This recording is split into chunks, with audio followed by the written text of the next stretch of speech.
I worked at Crest Hill Tech for nearly 5 years. It wasn't a flashy company, but it was steady, good pay, good benefits, and the kind of place where most people knew each other by name. You knew who had kids, who brought donuts on Fridays, and who always forgot to refill the coffee pot. But more than anything, we all knew Charles. Charles was the janitor, but calling him that never felt right. He was more than the guy who cleaned the floors or emptied the trash.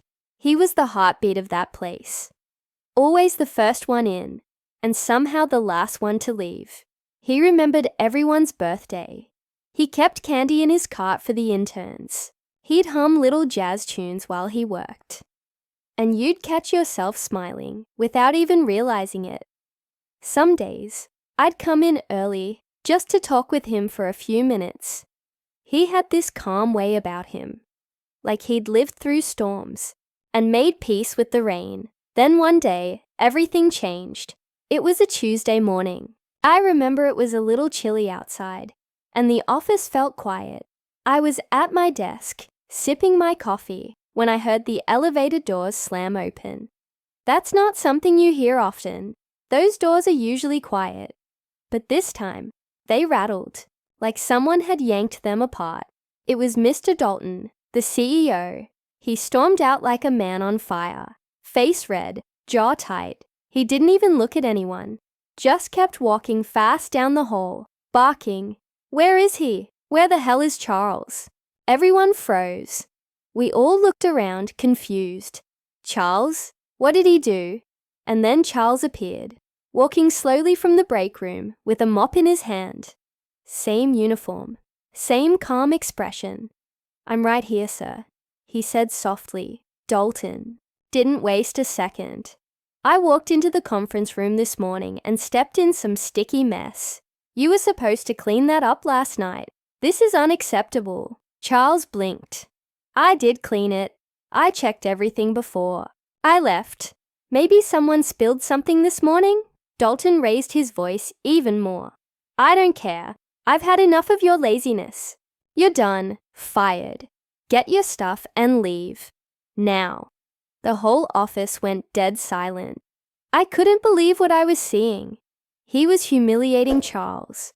Right there, in front of everyone. No warning, no private conversation. Just loud, cold cruelty. Charles didn't argue. He didn't shout back. He just stood there, mop still in hand. For a moment, he looked like he was holding back tears, but he nodded. "All right, I understand." He walked down the hallway slowly, pushing his cart, not looking back. I swear it felt like a funeral march. That day, no one said much. Even lunch was quiet. The office didn't feel the same. It felt colder. Because whether Dalton knew it or not, he didn't just fire the janitor. He broke something sacred. 3 days passed. Then Friday came. We all arrived around the usual time. Some of us were still trying to shake off the whole incident, but we didn't expect what we saw next. The doors were locked. Not like late opening locked. I mean fully locked down. Keycards didn't work. No one could get in, not even Dalton. He was outside too, yelling into his phone, pacing, red in the face. "I don't care who you call, just get me inside." Security showed up. It guys stood around shrugging. No one knew what was going on. By noon, word started spreading. It turns out, Charles wasn't just the janitor. Back in the early days of Crest Hill Tech, before it became a mid-sized company with dozens of employees, Charles had been there helping the founder, Ray Cresthill himself. They had grown up in the same neighborhood, and when Ray started the company, he didn't have much. Charles would help fix things, clean, do odd jobs, whatever was needed to keep things running. Ray believed in loyalty, and when the company grew, he gave Charles a small share in the business. Not enough to make him rich, but enough to give him a say, especially when it came to the building and systems. And when Ray passed away last year, he left Charles something more. Quietly, in his will, he gave Charles full control over the lease of the building and key systems, things like access codes, server backups, and more. Charles never told anyone. He didn't flaunt it. He just kept doing what he always did, showing up early, working hard, and caring about people. So when Dalton fired him in front of everyone like trash, Charles didn't argue. He just waited, and when Friday came, he made a phone call, then another, and by the time we all showed up for work, the building was under Charles's control. Dalton tried everything: lawyers, tech experts, even threats. But the paperwork was clear. Charles owned the building lease. Charles had the codes, and Dalton had nothing. By Monday, the board of directors got involved. They weren't happy. A CEO who gets locked out of his own company. That doesn't exactly build confidence. They met, they voted. Dalton was asked to step down. And then, like something out of a movie, Charles walked back into the building. Not with a smile of revenge, but with quiet grace. He unlocked the doors, turned the lights back on, and simply said, "Let's get back to work." He didn't punish anyone. He didn't change his uniform. He still cleaned, still greeted everyone, with that same calm voice. But things were different after that. People respected him, not just for what he did, but for who he was. Charles never needed a title to be important. He didn't care about being in charge, being noticed, or being praised. He just did what needed to be done. Quietly, consistently, and with more heart than most people ever showed.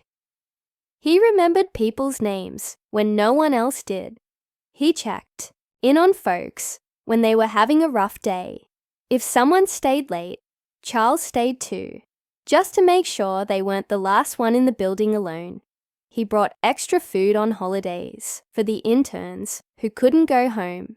He never asked for recognition. He just gave time, care, effort, always kindness, loyalty, and humility. Those were his tools, not because he was trying to prove anything, but because that's just who he was.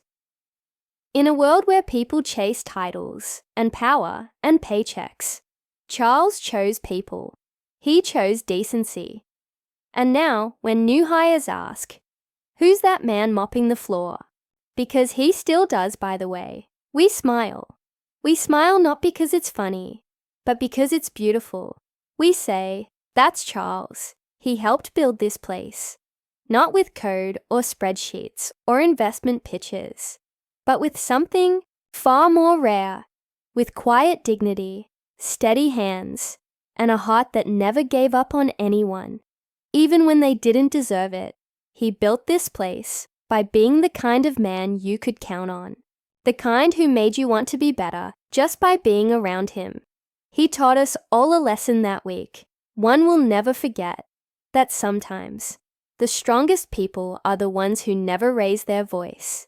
That sometimes the most powerful person in the room isn't the one in the suit, but the one sweeping the corners, making sure everything is just a little bit better for everyone else. Because sometimes the quietest people hold the most power, and sometimes justice doesn't roar. It doesn't come crashing through the doors, demanding attention. Sometimes justice walks slowly, calmly. Sometimes it wears old work shoes and hums a tune from decades ago. Sometimes justice carries a mop, and when it does, the world becomes just a little more right.